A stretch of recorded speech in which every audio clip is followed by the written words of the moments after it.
Bismillahirrahmanirrahim. Assalamualaikum warahmatullahi wabarakatuh. Kami dari kelompok 5 di sini akan menjelaskan terkait proses pembuatan salah satu produk hasil fermentasi yakni donat. Dari kelompok 5 beranggotakan Arya Hiyatul Qudsi, Atin Tananggraini, Zuhrawi Datur Rahma, dan Agustri Saputro.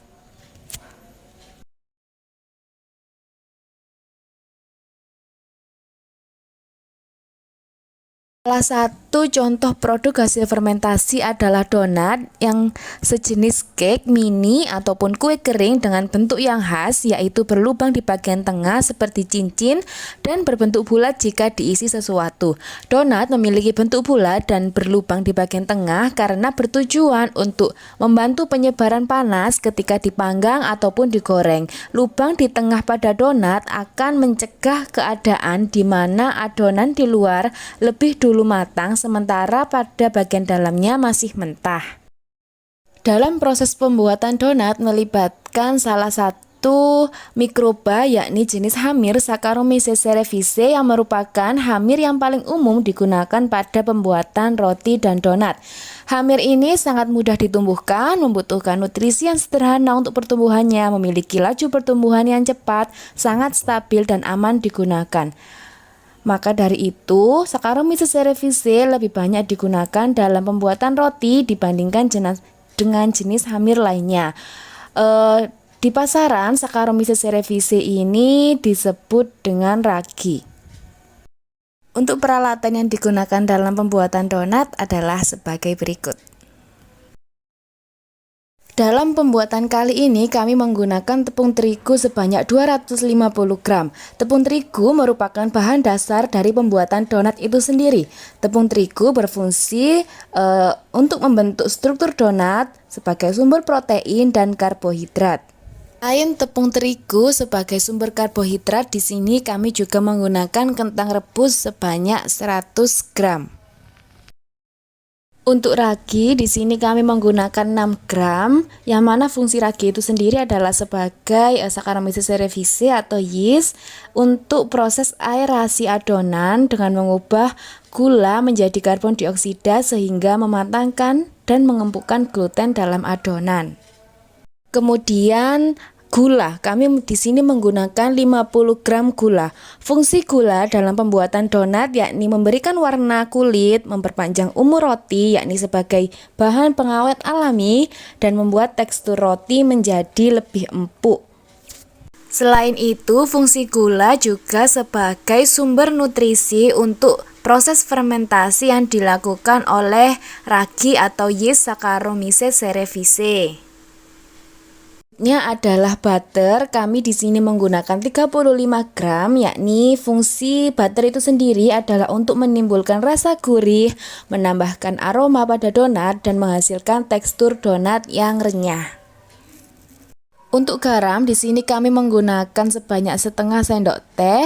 Untuk fungsi garam sendiri yakni penambah rasa gurih, pembangkit rasa bahan-bahan lainnya, pengontrol waktu fermentasi dari adonan beragi, penambah kekuatan gluten dan pengatur warna kulit dan mencegah timbulnya bakteri-bakteri lain dalam adonan.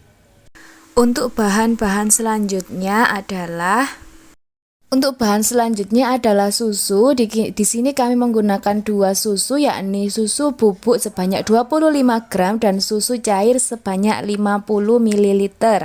Nah, untuk fungsi susu itu sendiri adalah untuk memperbaiki cita rasa dari donat, untuk memperbaiki warna, menahan penyerapan air sebagai bahan pengisi dan peningkatan nilai gizi dari donat. Karena protein dalam susu dapat mengikat air sehingga membuat adonan menjadi lebih kuat dan lengket. Untuk menambahkan aroma yang lebih enak lagi, kami menambahkan vanili sebanyak 500 mg. Selanjutnya di sini kami menggunakan 2 butir kuning telur, yang mana fungsi telur dalam pembuatan donat adalah untuk memberikan rasa gurih, mempengaruhi tekstur, dan sebagai emulsifier dan meningkatkan nilai gizi dari donat itu sendiri. Berikut merupakan proses pembuatan donat. Dalam pembuatan donat, langkah-langkah yang perlu dilakukan yakni: pertama, disiapkan alat dan bahan yang telah diukur sesuai dengan takaran. Dapat dilihat di situ telah disiapkan semua bahan sesuai dengan takaran pada resep. Setelah semua bahan telah diukur dengan takaran yang telah ditentukan, maka langkah selanjutnya yakni dimasukkan tepung terigu, susu bubuk, gula pasir, ragi, kemudian dimixer hingga tercampur dengan rata.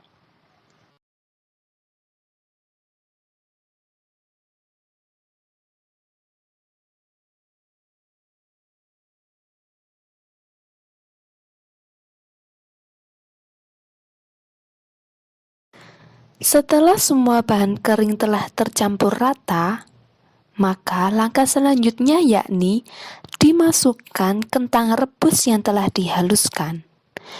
Kemudian dimixer lagi hingga merata. Langkah selanjutnya yakni dimasukkan garam dan vanili. Jika semua bahan yang telah dimasukkan dirasa telah rata, maka selanjutnya yakni dimasukkan 2 butir kuning telur dan dimixer hingga setengah kalis. Setelah adonan mendekati setengah kalis, maka dimasukkan susu cair sedikit demi sedikit dalam keadaan mixer menyala.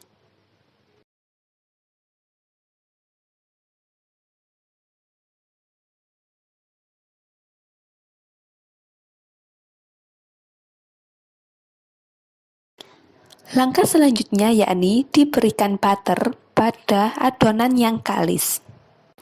Kalis ditandai dengan tidak adanya adonan yang menempel pada wadah.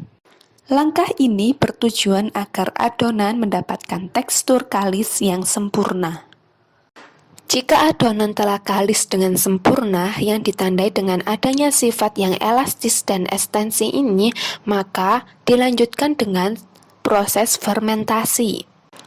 Pengulenan adonan atau pencampuran adonan hingga sifat kalis ini bertujuan agar adonan dapat digunakan sebagai tempat hidupnya hamir.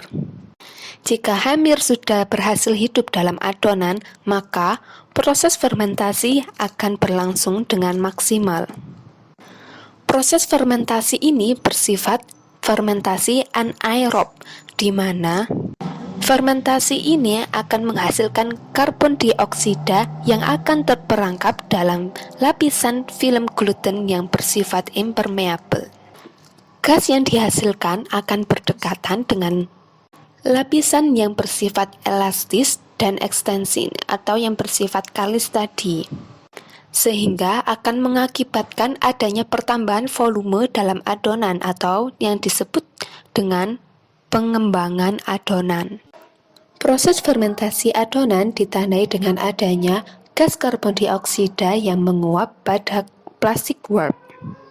Selain itu, adonan juga mengalami pengembangan volume, sehingga dapat dikatakan dengan pengembangan adonan. Proses pengembangan ini merupakan proses yang sinkron antara pengembangan yang dihasilkan oleh fermentasi dan juga protein yang telah larut pada adonan. Proses pembentukan gas pada fermentasi sangatlah penting, karena gas mampu memberikan struktur seperti busa pada adonan, sehingga pada saat proses penggorengan, adonan ini mampu menyerap panas dengan cepat, dan terjadi pendesakan gas dan udara pada adonan untuk keluar. Bersamaan dengan proses ini terjadi adanya proses gelatinisasi pati, sehingga adonan membentuk struktur seperti busa. Setelah kurang lebih 30 menit adonan yang telah difermentasi, maka adonan siap untuk dibentuk sesuai dengan selera. Adonan yang telah dibentuk akan ditaruh di dalam wadah yang telah disiapkan dengan tepung yang kering. Tujuan diberikannya tepung kering ini agar adonan ketika diletakkan di dalam wadah tidak lengket di wadah itu. Untuk pembentukan ukuran dapat disesuaikan dengan selera, apakah mau dibentuk dengan ukuran besar, sedang, ataupun kecil, disesuaikan dengan selera masing-masing. Setelah itu dilakukan proses penggorengan donat yang telah dibuat tadi.